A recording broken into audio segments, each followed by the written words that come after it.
welcome to Cannon Crew, a weekly podcast discussing the Charleston Battery. Your host Granite will be joined by other defenders of the fleet from the black and yellow supporters section, and together they will help fortify and conquer. They are the Cannon Crew. Welcome to the Cannon Crew podcast. I'm Granite. Today we're doing something a little bit different, a little bit special. You notice there's 4 people staring at you on the screen. First, I'm going to ask how Ryan's doing. I like doing that because he's on mute. Love to be here. Hey, love to be here. How are you? I'm doing well. Patrick, how about you? I'm good. Just surviving all the rain and this lull of soccer where nothing's happening. Well, there's a lot of stuff happening. Apparently, we're going to talk about it. Well, we're going to talk about a different aspect of soccer. And we're joined today by Tanner Clay. Tanner, how are you? Doing fantastic. Thanks for the time. I've been tuning in, excited to get on here myself. I appreciate you taking the time to join us. Today, we want to just talk about the business of soccer, and some specific stuff. I know you don't want to give any opinions to the Battery, so any opinions you say on here are yours and yours alone, unless you want to change that. But anyways, I'm assuming that's the way it is. So all you massive listeners out there, Tanner speaking from his vast knowledge and experience, not just from where he currently works, but where he has been through in the past. Let's talk a little bit about your background. You played a little football for CFC, Go Cougars. Yeah, I did 4 years at the College of Charleston, originally from the Phoenix, Arizona area. So grew up playing youth soccer out there, and was blessed enough to get a scholarship to play at the college underneath the legend of Ralph Lundy. I actually played with his son too a couple of years, and yeah. And so then after that, you eventually wound your way working for a pro team. Yeah, I mean, I've always coached like youth soccer, after graduating, and just always trying to figure out how to stay around the game. It's kind of cool, everyone, I guess, as a youth player, you want to go pro, right? But you quickly realize you're not the 1% of the 1% eventually. So, I started coaching youth soccer here locally, and, in 21, after 3 or 4 years of just working business jobs, an opportunity came to work for the Battery as an account executive, just a LinkedIn opening, and just ran with it. And a couple of promotions since then. Here I am now. And fantastic. So you've learned a lot about the business side because you're on the other side of the wall, not from the player aspect, but from the kind of revenue aspect. So you've had a lot of discussions. You've heard a lot of discussions. So it's not necessarily a college degree. It's got you where you are, but just kind of the experience that we wanted to, pull out of your brain. Yeah, I mean, I've got a ton of experience. The 5th year, myself is the 5th season, 5th year with the club. So it's my first forte into professional sports, soccer for sure. But just kind of growing up in and around the game, it gives you a level of comfortability. And then, you get into this environment, this professional environment with people that have been doing it for a decade, 2 decades, from the league office to individual team side. Just be a sponge, and you grow up quickly. Yeah, I guess you have to, because you're kind of baptism by fire kind of thing, right? For sure, especially with a smaller club, a little bit less resources. You're wearing a lot of different hats. I mean, just kind of going back to my own time here at the club.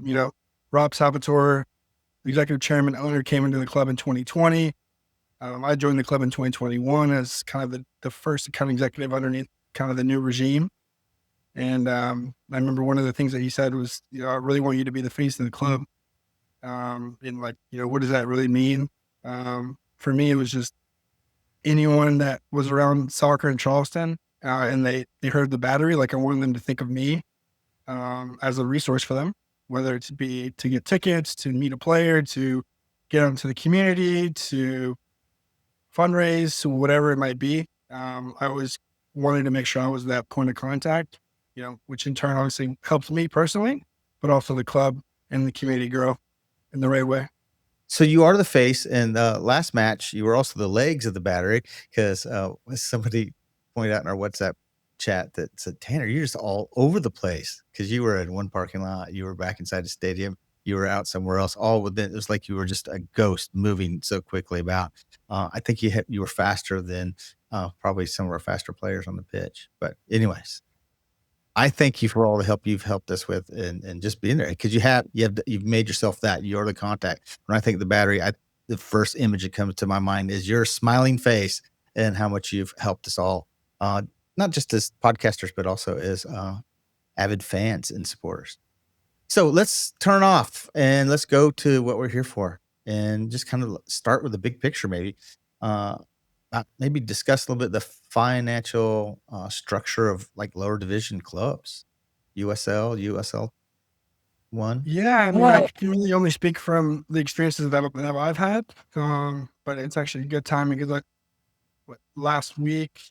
end of last week, it came back from the USL Revenue Summit in Chicago. So I was able to meet with a lot of people that I just talked to on the phone or via video call. So it was really nice to be able to share ideas and just kind of see how everyone's kind of doing things.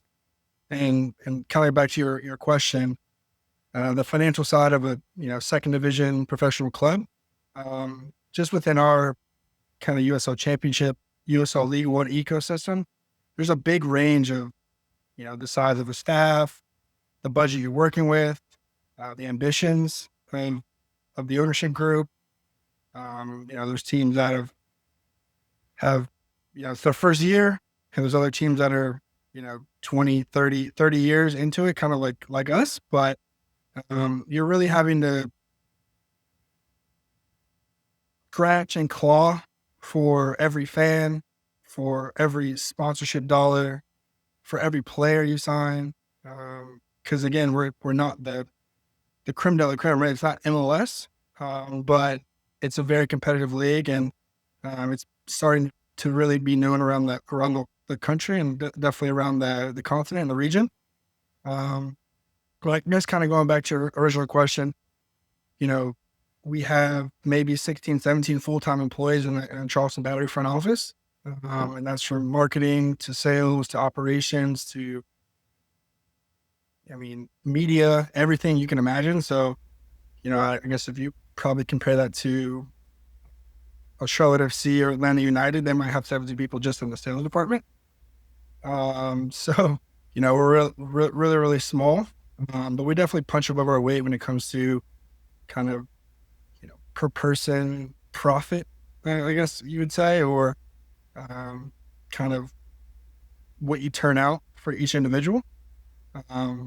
But yeah, what specific questions can I answer on that one? I'd like to follow up and just kind of touch on the broadcasting rights that we've seen kind of slowly increase and how that kind of impacts a club, say the size of the Battery, as opposed to we see these mega deals with MLS and Apple TV, but now we're starting to see more CBS Sports Golazo, ESPN deal that kind of broadcasts a majority, if not close to like 80, 90% of these games. What are the effects of that in the growth of the community with a club that kind of is established and needs to draw more eyes to their team?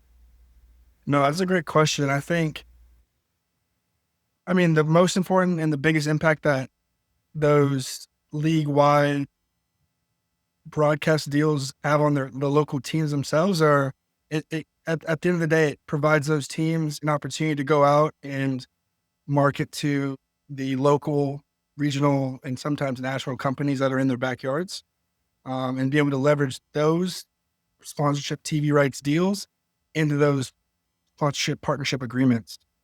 For example, if there's a mid-sized, regional size, or even nationwide brand here in Charleston, being able to go to them and saying, hey, we really like what you're doing. You like what we're doing. What if we told you that this was bigger than just a local Charleston play for putting your rights, your badge, your brand on the front of our kit or on the sleeve? What if we told you that this was going to be in 20 plus other national markets around the country over the next 10 to 12 months? And that is really important for a lot of brands. especially as they look to grow. Um, because again, all of our matches are nationally broadcast or streamed on one platform or the other. And a lot of our merchandise and things, they live in perpetuity, right? A jersey that was from our '93 season, like you still see them online in stores, in pictures, right? So I would say that's probably the biggest impact. I think the league is continuing to mature to where someday I think kind of the bigger sponsorship deals as far as media and marketing, they'll probably be more shared amongst the teams themselves. But as the leagues continue to grow, as the teams continue to kind of get a footing underneath themselves, it's really down to the individual teams to be able to take those stories and leverage them to raise funds for themselves and for their markets. And I assume it helps having goals of the week, saves of the week, Sports Center top 10 plays continuously happening week in and week out to kind of help with that little extra push. 100%. I mean, we had 2 or 3 in the last 2 years. Two number ones, and I know one a little bit down on the top 10, but yeah, I mean, I just think back to our sponsorship deck that we have that we pitch on a weekly basis, and it's definitely one of the slides.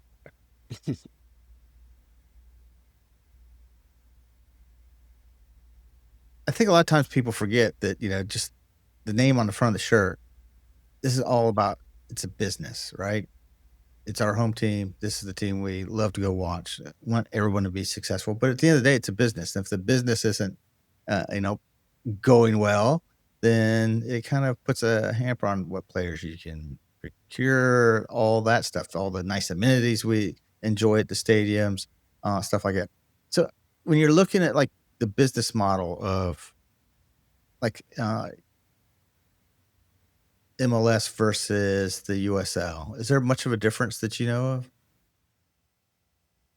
I mean, at a very high level, it's the same. It's put butts in seats, make sponsors happy, make owners happy. Yeah. But I guess at a lower level, yeah, it's a lot different. Considering MLS, a lot of these bigger leagues, they do have multi-million-dollar, sometimes up to billion-dollar TV rights deals that are shared across individual teams and other sponsors as well. So I would say probably, and it's probably somewhere with the MLS where it's probably kind of TV rights deals are the biggest money that's coming into the club. Then it's national, regional, local sponsors, and it's ticket sales revenue. Then kind of depending on the team, merchandise or food and beverage. It's the same in the USL, except for just kind of that top line item of media rights, TV broadcasting, revenue. It's minimal to none currently, I would say. There are definitely some teams that are getting some that are being negotiated, but it's nowhere close to like what you see in the EPL or La Liga or probably even the MLS, where the teams that get promoted from League 2 up to League 1 are getting what, 100 million, 200 million, whatever it is, to essentially fund a big transfer or fund their season in some degree, right? So I say those are the biggest differences, but from a high level, it's very similar. So you mentioned something we talked about before we started recording, kind of hedged on about the promotion relegation. When you look at leagues outside the United States and look at where the USL wants to go, how is that going to affect that kind of business model? Does it change it at all?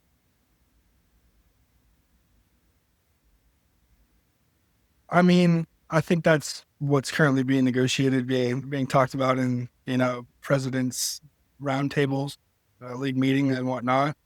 I think I think it will change to more towards that global model. Because at the end of the day, I think those kind of global players and the global brands are the ones that are going to be coming into this market and wanting to spend money. And they're only going to know what they've done the past 75 years in other markets. So But at the same time, it's going to be up to the consumer. What is the consumer like? Are they for pro rel? It's probably going to take a little bit of education, but I think at the end of the day, it's for the good of the sport.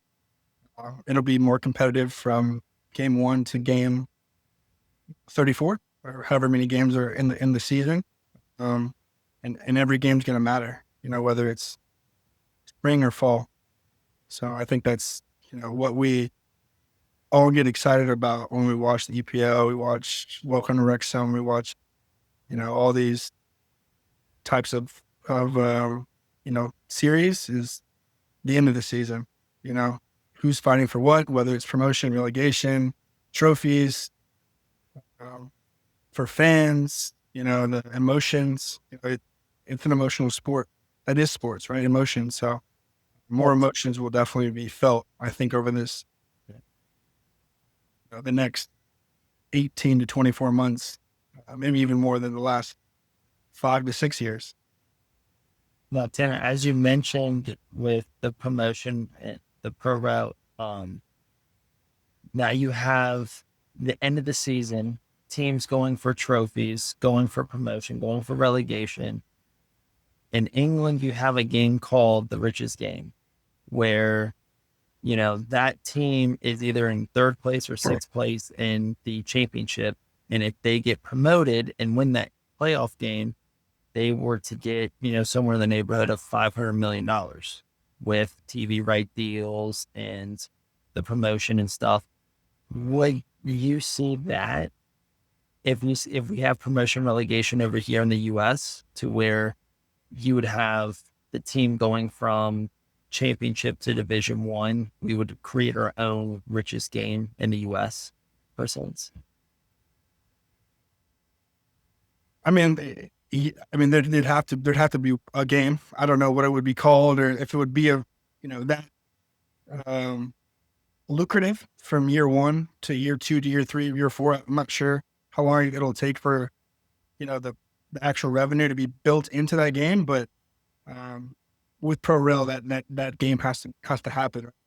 And I think it will be very exciting. I guess it will just be really interesting to see how it's implemented.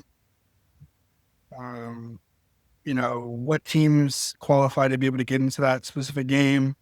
But yes, there's definitely going to have to be some type of promotion, a playoff per se.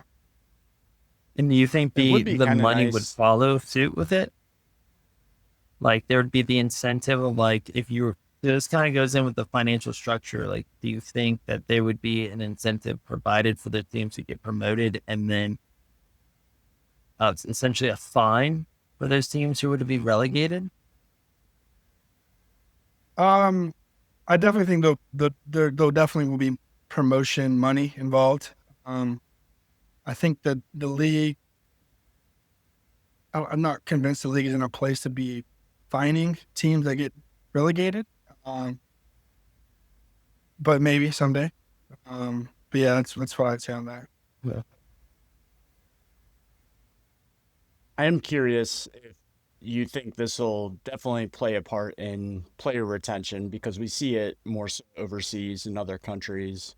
But as well as that, maybe some more competitions like we've seen the Jägermeister Cup this season be introduced to maybe add that extra revenue flow for teams that maybe don't necessarily get that promotion up, but are in a competition with the big boys per se, and get another shot at it. So maybe that's another way for them to cover some wages, not only of players and technical staff, but the staff around the stadium and, your gatekeepers, ticket people, stuff like that. Yeah, I would agree for sure. On top of that, I think that's where the USL does a pretty good job, I guess depending on the market, but just kind of those extra events, whether it be concerts at your stadium, food truck festivals, things of that nature, because it also depends on if you outright own the stadium or if you're sharing it with another entity, which kind of does create some challenges. But yeah, every team, need to find ways to generate more revenue so that they can, continue to build towards their their bigger goals. Because at the end of the day, people, most expensive thing that we have, but also our biggest asset, our players in our front offices across the league. So, but kind of going back to your original point of retention, I think, I mean, you could probably look at deeper into the stats, but the best teams in this league are the teams that have the highest retention of their players. So I think over the next 2 to 3 seasons, you'll definitely see the kind of the cream rise to the top as far as those teams that sign their players to 2-year contracts was a player option, 3-year contracts. Because at the end of the day as well, if the player does have a really good season, now the team has some rights and they can make a little bit of money on a sell on, right? So it's advantageous for the player and the team. Yeah, it's kind of a catch-22 in a sense. You want to do well, but then at the end of the day, you may be losing some of your best assets. But like we've seen with a lot of USL clubs, is more of an attraction for youth players and maybe players who don't get to develop in other countries or other systems in the United States get an opportunity. And I think everything you've touched on is kind of pushing that in the right direction and will allow us to grow in this way. 100%. I mean, it's not just the players either. It's young coaches. It's young front office salesmen, marketers, digital media folks. It's the more opportunities to have people in a professional environment being tested and challenged. It's just going to help us from top to bottom on the soccer side, right? It's not just players on the field. It's coaches. It's front office. Like, it's the entertainment side. Right? It all has to continue to grow in the right direction, which I think it is. And the USL is definitely helping push the other entities, other leagues to be better themselves. Yeah, it's kind of a big ecosystem, and there are little parts to it, but all of it has to be functioning well to make sure it survives. And one of the things you talked about was butts and seats, right? So some of us stand the whole time. We don't get our butts in the seats. And that's how you guys really make some money off of us, because we're standing using the less room. I'm just kidding about that. So how does fan loyalty relate to where the sustainability of just local teams? Yeah, I mean, I think the smaller the club or the smaller the organization, the smaller the city, the more important it probably is to be more and more invested in the community itself. Not to say it's not important to do it in big cities like Charlotte, Atlanta, Orlando, and all these big cities, but I think you can maybe kind of hide a little bit and just lean on your diehard fans in those types of areas. But we're in Charleston, right? I wouldn't say it's a soccer mecca, even though we have been around for one of the longest, in the country's history. But we're in the South. It's a football, baseball, basketball region, right? So it's really on us to get our players in the community, get our community folks out to schools, talking about careers, talking about health and wellness, talking with our fans. What do they like? What do they not like? What's working well? How can we improve? Just kind of having your ear on the ground. Because if you don't, I mean, we all know what can happen. We've seen it happen at small clubs, even at the biggest clubs that have had, 200 years of history. When fans don't feel heard or respected or acknowledged, no matter how much, even if you were giving away free tickets, people will still have opinions. So, yeah, I think it's very important. If you don't do anything, that's the one thing you probably need to do is get into your community. And, as the community, is we all kind of sharing in this, all the cost of everything is rising. And, just price of eggs, milk, all that good stuff. How does businesses, how do teams adapt to that? How fans are deciding where they're going to spend their money? Yeah, specifically for the battery, we've stayed flat on kind of our most loyal season members. So we've stayed flat on pricing, even dropped pricing last season to help further incentivize our fans to kind of secure with us. But I understand not every team is going to be willing or even able to do something like that. Uh, but I think it's, again, it just really goes back to communicating, not just guessing, really asking the right questions, doing fan surveys. And then once you get that information, you really have to act on it, right? You can't just have all this good knowledge and things, but nothing's changing or things aren't improving. It's not great. But being being a fan of the club and then not being on the front office side, I can definitely see, both sides to it. It's not overnight.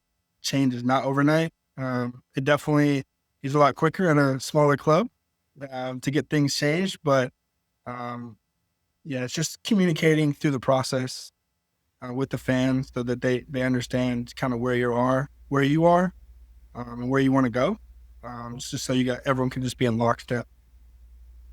Yeah, because it seems like it'd be a little bit different. When you're talking about MLS team, there's big rights for TV viewership and that media stuff. So those contracts are already set. So that's not going to fluctuate much throughout a year.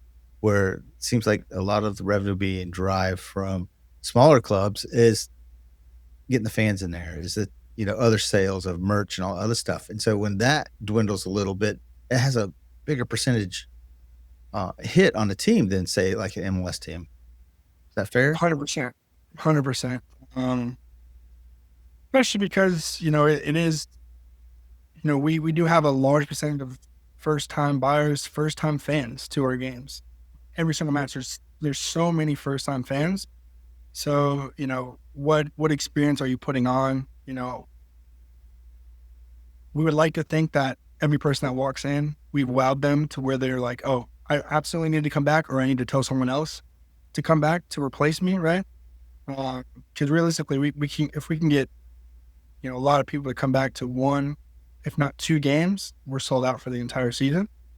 Given we're a little over 5,000 seats, so it's we don't have to fill a 60,000 seat stadium. Thankfully, right now, but maybe someday we will. That would be a dream. I'd like to just touch on that and kind of advocate for the listeners and fans and season members to kind of take pride and be a little bit of the salesman yourself. I was at a bridal shower or engagement party this weekend, and it's a bunch of people who've lived here since birth, and 2 or 3 of them said, oh, I've never even been to a Battery game over at Patriots Point. And I was like, you let me know, I'll get you tickets. Like, reach out to these folks, let them know, kind of be a little mini ambassador, because not only will it help you out, Tanner, but it kind of grows this community, gets us the ability to talk and bring players in and kind of grow the sport we love and want to see hit that next peak. You hit the nail on the head there. I'm in there advocating for our fans as much as anyone in the club. And when I hear things like that, it gets me really excited because, again, it's a lot about the word of mouth. I could call you up and tell you all the good things about the club, but if it's coming from a friend, family member, or relative, it just means more. And a lot of times people are willing to try it. And again, once they try it, they've got any bone in their body, they're going to enjoy it. So, yeah. Yeah, because we need more people out there. Because when it's filled up, and it's really a cool experience. And like with any stadium, you max it out and there's so many people, and there's some inconvenience to that. But I used to think that when I was younger. Now I look at it and I'm like, wow, this is our team. They're attracting 5,000 people all at once to watch the same sport that we all love and enjoy. And plus, I don't know if I could sit next to Ryan and Patrick, just the 3 of us all the time. We'd right in the stand or something. I've already moved away. Yeah, we're not. It's not like you're coming to watch last place team. Yeah, well, even if we were, but still, it's really exciting. The other cool part, I don't think people understand, a lot of people, is that the Battery is not a minor league club. Like, you go to the River Dogs, that's a minor league club. People float in and out of their teams all the time. If, the Battery's not. It's in a league all its own. There's no parent team that owns them. This people don't, get sent up to the major league soccer from the Battery. It's its own league, its own teams. And so I think that's what makes it unique in that kind of aspect, because that's it. I mean, so when Aaron Malloy signs for the Battery, he signed for the Battery, not for some bigger team, but he signed for the Battery, and there are players. And they will forever be our players too, even when they move on from us. So I think that's another cool kind of part of just soccer, right? It's, we're following Nick Marcanic in Spain, and we're following, Fado Barajas, who's back in Mexico, right? And the list goes on and on and on with our former players. But some of those players are writing their futures, as we speak.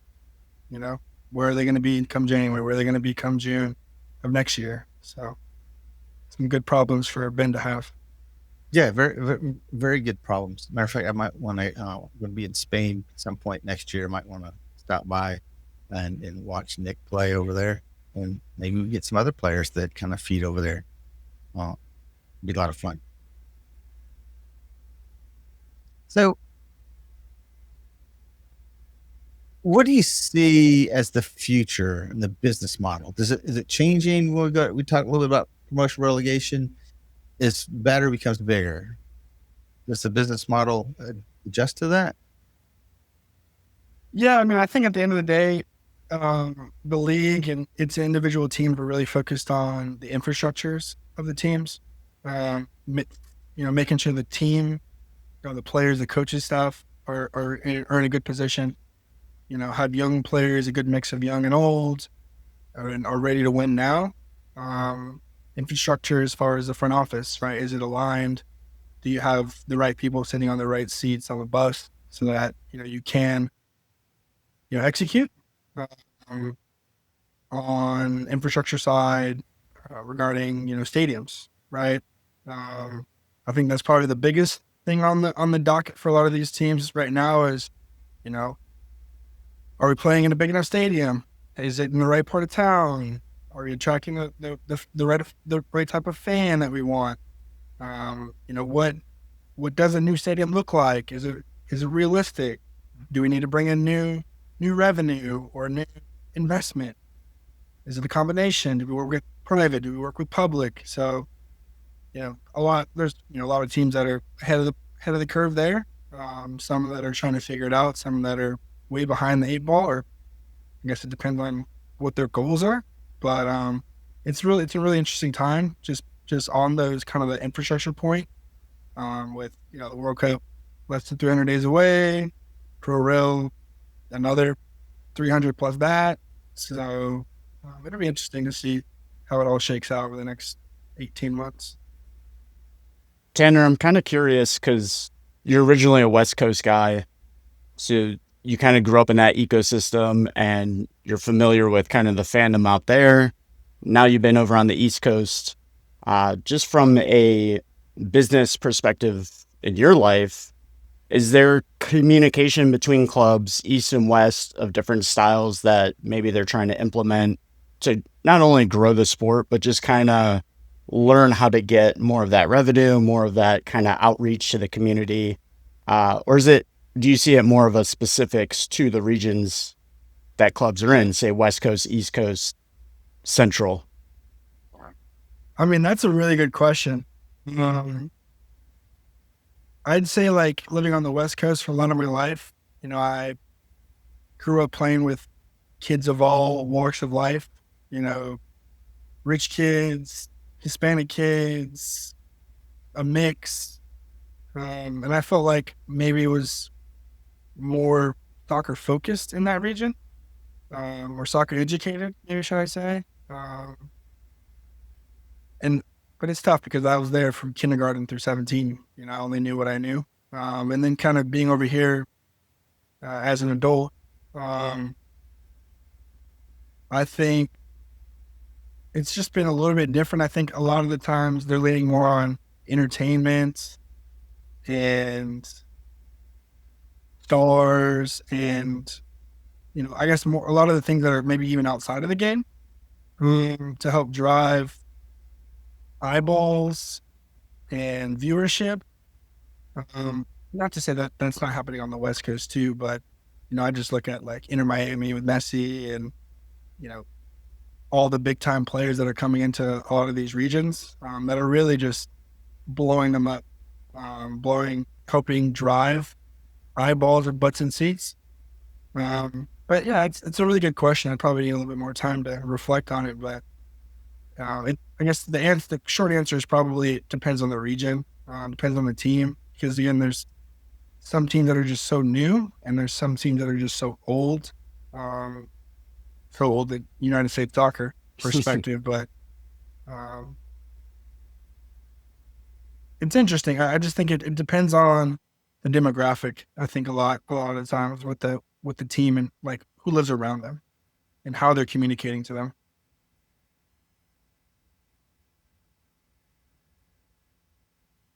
Now, Tanner, this kind of goes back over to, like in the stadium, game day. What goes into the financial situation with food trucks? The Battery is unique in the fact that you guys have an array of food trucks always on game days. Whereas other stadiums, you may see their own concessions and stuff like that. Does that help drive you guys in a positive way, having those various types of food trucks there?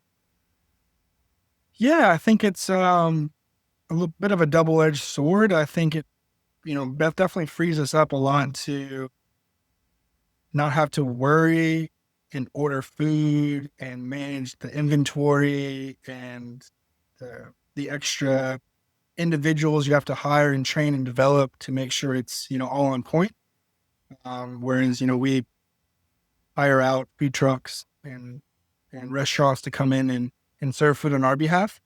The positive to that are, the food is top notch, it's top quality because it's, their babies a lot of the times. I think sometimes it is a challenge where, we can't control how quickly they're making it, or, we can only really influence them to a degree on how much they're charging, right? Because at the end of the day, it's their business. But yeah, we obviously we make money off of percentage of sales, or, maybe it's, upfront fee that they're paying per match, but it just kind of depends on the relationship and what makes sense for both parties.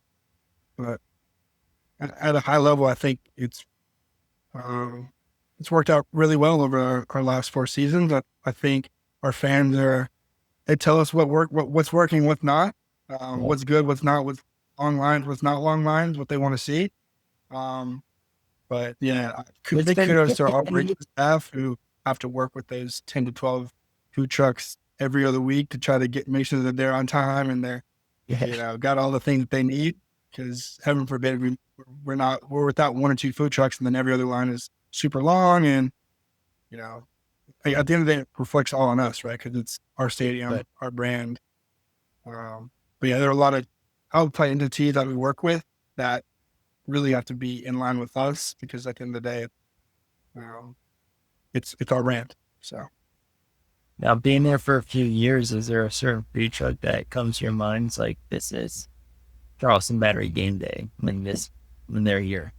He can't answer that. Why would he answer? Don't answer that. I'll list them all.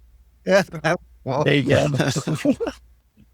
hey, so you were talking about, because I like to look at stats and stuff like that. And so you're talking about some metrics you look at to decide what you might do different for one match versus the other. How much do you balance that kind of data analysis of what fans want versus just instinct? Somebody's got to go, hey, I just feel like this is going to be a winner.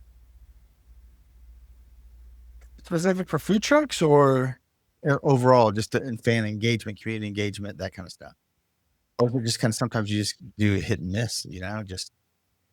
Yeah, I mean, I feel like we're again, this is just my 5th year, but we've got data points and things that go back way beyond when I was here. So, and again, we only moved from Daniel Island down to Patriots Point, like not that far. So, the demographics and things really haven't changed that much. So I feel like we have a pretty good pulse of, what's working and what's not working. And if we try something, it might be on a smaller scale, just to see if it works with, 300 fans here, 500 fans here, not the whole 5,000 maybe to begin with. So maybe you wouldn't even know if you're not part of that, little market, just to see how it went. Whereas, if maybe we were in a bigger stadium with more fans, it's be more of a risk to, try new things. But I think we're in a pretty good spot with, how we run our operation currently. So we're just a bunch of lab rats. I mean, how do we know? How do we know? Patrick, you don't have to answer that one either. Patrick, Yeah. we were talking about something here. You had some questions for Tanner that are a little off point, but on point. Yeah, Tanner, I just have one last question for you. Appreciate your time, obviously. I enjoy these conversations, getting to know the insights. I know Ryan and Granite do as well. I guess maybe the hardest question of the day is, which Arsenal came first? Was it the London-based Arsenal or Arsenal Premier? Now I'm getting tested. You are now the lab rat. Well, let's give him an easier one. In your heart, because you obviously won some stuff. This is maybe I have your mind fried back out in Arizona. Definitely. So, like my club I grew up playing for. yes. Oh, I mean, the club I grew up playing for was the first Arsenal. In So my eyes, that was the first love. yes, absolutely. I didn't know about the other Arsenal until, like going on, youth soccer trips and just turning on, Premier League in the morning. I think on one of those Saturday mornings before, you head out to the field for 6 games. And obviously totally different colors, totally different everything. But we definitely tried to play that Arsenal tiki-taka, beautiful game style. And a lot of the kids I grew up playing with there, actually went on to play college and whatnot. A couple went pro, actually. So, but yeah, no, I digress. With that, did you enjoy watching the Saturday morning games more by yourself or with your teammates at the time? Oh, teammates, for sure. I wasn't doing all this. I wasn't doing all kinds of analysis, though. Just more screaming, yelling. Yeah. Yeah. Side bets. Only legal ones, not the Yes. illegal, like Ryan does. Yeah. For like Cheerios, Exactly. Some cornflakes, Fruit Loops, stuff like that. So we've been going at it for like almost 45 minutes, and you've got to get out of here. And I thank you very much for your time, Tanner. As always, you're such a wealth of knowledge, and you are the face of the Battery when it comes out outside of the smiling faces of our fantastic players. But it's always good to talk to you. No, I appreciate you guys. You guys are 3 loyal fans, season members, advocates, supporters. And I know, nobody's paying you guys to do this either. I know you guys do it out of the kindness of your heart and just your passion for the sport. And kudos to you guys for getting this off the ground and being so consistent with it. Let me know how I can help continue to push it forward. Happy to come back on or get somebody bigger and better than me on here as well. There's nobody bigger and better than you. You are the pinnacle of the Battery. I don't This care. guy what always Rob willing says, to I don't help care- people. Yeah, I don't care what least any of them. I'll send you my Venmo. So you were playing in this stadium before Battery was here, so it's just a natural progression for you. That's the reason why you're the big dog. That's true. You might have to put some of those pictures on the cutout. We'll get a big fat head and hold him up in the stands. Get I your was foot here on the first. block. Okay, y'all. Do you have any other further questions for Tanner? So he's got to go do stuff. No, thank you for your time, man. I appreciate it. Okay, so there you go.